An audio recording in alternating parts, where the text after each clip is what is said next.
The aliens are not real. They're not real. And I have friends and loved ones and colleagues who believe that they are, but they're not. They're fake. How do you know they're fake? But what about the piece that was recovered? Oh, which piece was that? The little tiny little guy. The one from Mexico. I think it was discovered in Mexico. That guy is real. I love that. This is what I love. These guys, man, so there's a congressional committee to investigate E.T., which is, it just tells you everything about the Congress, right? And they say, no, but there's evidence now. So, cool. What's the evidence? And it was like, well, my cousin's brother's third uncle's neighbor who once saw a movie about the CIA, man, he said he saw a weird light in the sky. Like, well, okay. I don't know. That's not very persuasive. And then the best evidence they had was this little like paper mache project from a 5th grade student in Mexico. And they said, here he is. We've got E.T. But E.T. is not real. But demons are real. I guess maybe that's a controversial opinion that I have. So we spoke with someone who was high up in a certain organization who told us off the record. Now, but this is a firsthand experience. They've seen this firsthand. Well, now it's third hand from me. I guess right? so. Okay. Yeah. But they have told us off the record that they've seen unidentified spacecraft in air that they cannot explain that has been covered up. I believe that they see these objects come down and will whiz off, and they're in the best technology ever in the world, and these things are outpacing by 100 times, and they'll report it, they'll do that, but it disappears. Yeah, I am inclined to believe that. I mean, that could be a psyop too. Sometimes we do that. Our government pretends to discover things to scare our enemies, and so we might be doing that again, or it might be enemy technology, or it might be just a failure of perception in radars. But yeah, people probably see things, but the little green men do not exist. So you don't believe in anywhere in our universe that is infinite, that there can't be life? Well, the universe probably of... isn't infinite.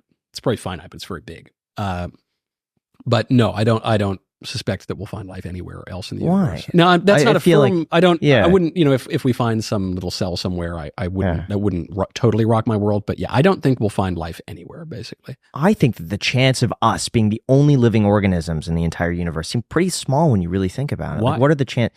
Why? Because I feel like if it could happen here, how do you calculate the chances? I don't. Well, then how do you talk about the chances? I just think that the fact that we're here means there's a good chance that someone else is elsewhere. Now, why do you think that?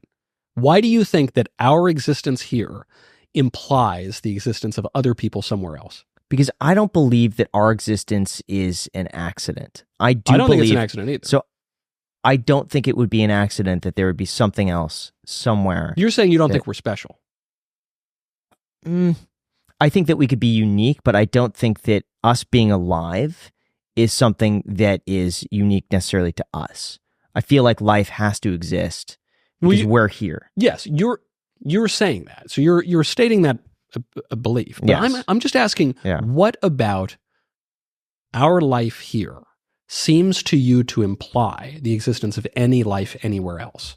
The answer will involve something about what you believe about life. I'd say and maybe how we got maybe here. by chance. It feels like if the chance of us here you think exists, we got here by chance. I do. Well, that's really what it comes down to. I don't really believe in chance. I believe in providence, but I don't really believe in I don't think that this whole world that we live in our life and everything, I don't think it's just like a big dumb accident and a farce and a joke. I think it's intentional. And so I think that we are special, and I think that we are created by a creator. That being the case, there is nothing about our special existence that would imply the existence of some other kind of life form elsewhere. I even compare human beings to animals on Earth. What separates human beings is that we have a rational soul, right? So we have intellect and will. A cow does not have intellect. What about octopus? An octopus is a weirdo and might be an alien, but does not have a rational soul. They always overstate it too. They say, an octopus has the intelligence of a 7-year-old. Yeah. I think, well, I don't know what kind of dumb 7-year-olds you're talking to, but it looks like a big blob to me that like got out of a container, just like a mouse can too. But anyway, maybe they're smarter than mice, but they're not that smart. And the reason we know this is we would not put an octopus on trial for killing somebody, would we? An octopus sneaks into your home at night, strangles you with all his little tentacles. Would you say, arrest that octopus? He's really smart. He knew what he was doing. No, He's just a dumb octopus. Well, my understanding is that octopus would be way smarter, but they don't live that long. So that because their lifespans are pretty short, they're not able to advance in the same way that we would.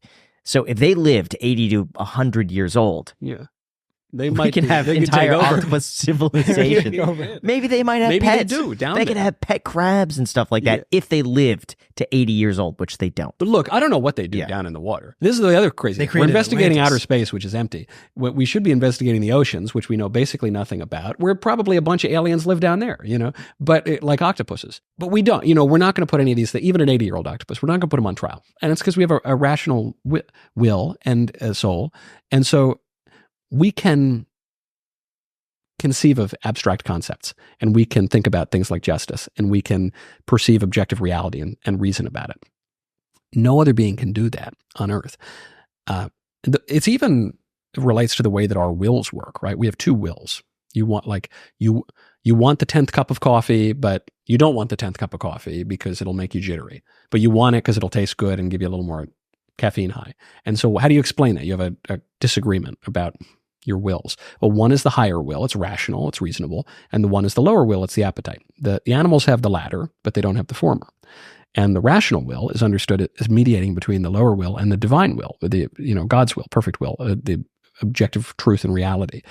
So if that's the view of things that you're going into with, which is how I view things, then I just don't see any reason to believe that, ET is out there somewhere. Certainly that there's no rational ET out there. I don't even know what that would mean for our own understanding of ourselves, Because if you believe what I just said, then you believe that man is made in the image and likeness of God.